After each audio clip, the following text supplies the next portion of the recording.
Welcome back, everybody. Let's take a look at the next paragraph, shall we? Sure. Yeah, so once the singing and the feasting is over, remember feasting is where you have that big, enormous meal. There's so many dishes to choose from. You just keep eating and you enjoy yourself. I love that about holiday time. Well, then it's time for some major sporting contests to kick off. You know, I'm like Tom. One of his family's traditions is to watch some sporting events on Christmas. I have some brothers, and my sisters like sports too, just like I do. They're the same as me. My mom likes sports too.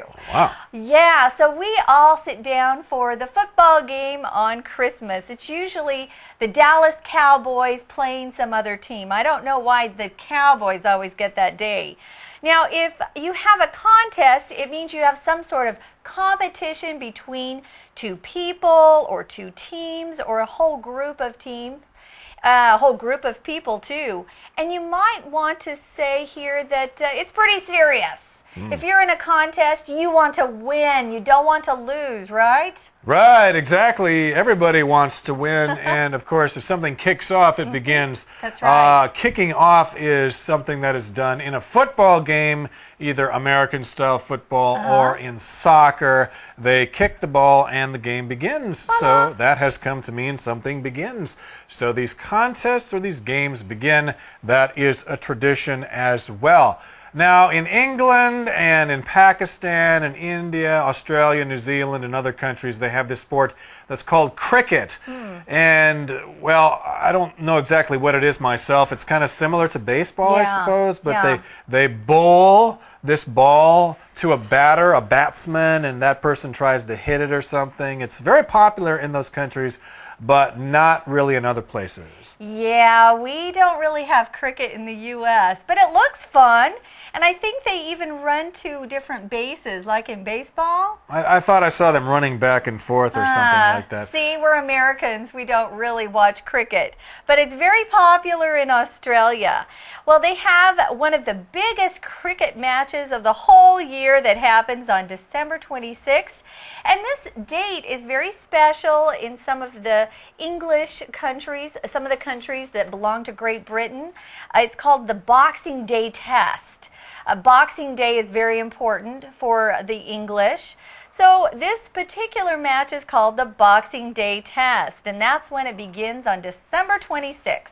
Absolutely. And of course, this special match, cricket match, will be between Australia and some other team, and it will be aired or broadcast on Australian TV, so you should probably be able to see it nationwide. Now, if you don't like cricket or you're not interested in just staying home and watching TV, you might want to head out and watch the Hobart Yacht Race. Wow. A yacht is a very big, expensive boat, and they actually race these yachts, and it happens there in Sydney. It's one of the world's most famous races. I've never seen a yacht race. I think that would be really interesting to watch. Right, a yacht is just a big sailing boat, and usually they're owned by very rich people, so they'll have this race between Sydney and this other place in Australia called Hobart. Again, that's another Christmas tradition, or we should say sporting event that people will get all excited about. Okay, so there are many fun things to do there. So with all of these fun things to do, it's no wonder that tourists flock to Australia over Christmas. Now, in this sentence, we have the phrase no wonder. That means it's easy to understand. So with all these wonderful things, it would not be difficult to understand the reason why so many people flock to Australia to have so much fun. No wonder. That's the reason. It's so clear. Now, flock is being used as a verb here, right? Yeah. When you flock somewhere, it means a lot of people or animals or things all move at the same time to one place. So there's a big group. You know, if you use flock as a noun, you're talking about usually you're talking about a big group of birds that fly together in the sky. But we use flock in different ways, and that's why we've made it our word power word. We're going to look at some other definitions now.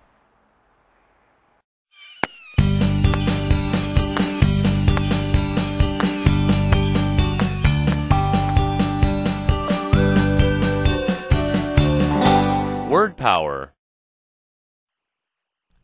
Hi, and welcome to Word Power.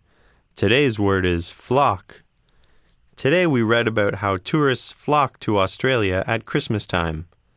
Flock is a verb that describes the action of people or animals coming together in large numbers. It is usually followed by the preposition to. For instance, thousands of people flocked to the park to enjoy the free concert. Flock is used as a noun too, and refers to a group of birds or sheep.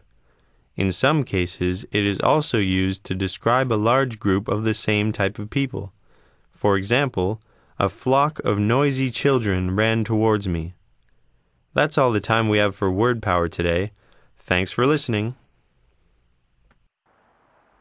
Okay, now let's look at the last sentence here. It says, whatever they get up to, it's sure to be a Christmas to remember. This is an interesting phrase here, to get up to something. It means what you're doing, what kinds of activities you're involved with. So it doesn't matter what you do, whether you go surfing or watch the cricket match or watch the sailing boat race. Or Or barbecuing, or staying home and watching TV, or singing Christmas carols. Yeah. It doesn't really matter. Whatever you get up to, Christmas is going to be something you'll never forget. Now, here the phrase to get up to something is our sentence for you for today.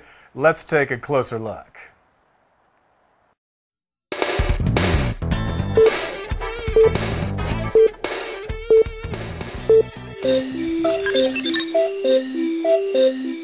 Sentence for you. Get up to.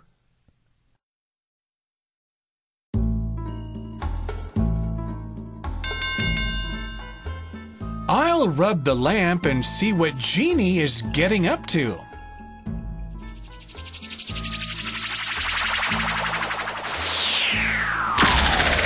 Hi, Aladdin.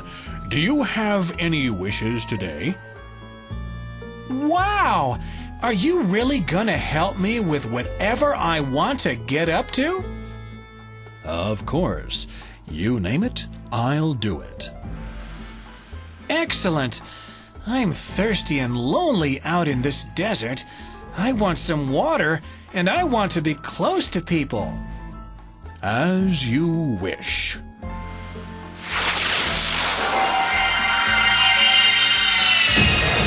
See?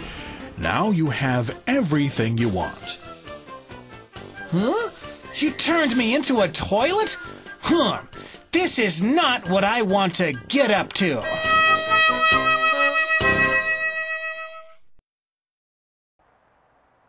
Well, it sounds like there are lots of choices in Australia. If you're there at Christmas time, you'll never be bored. I wouldn't, at least. Okay, that brings us to the end of our explanation. It's time now to listen to our Chinese teacher.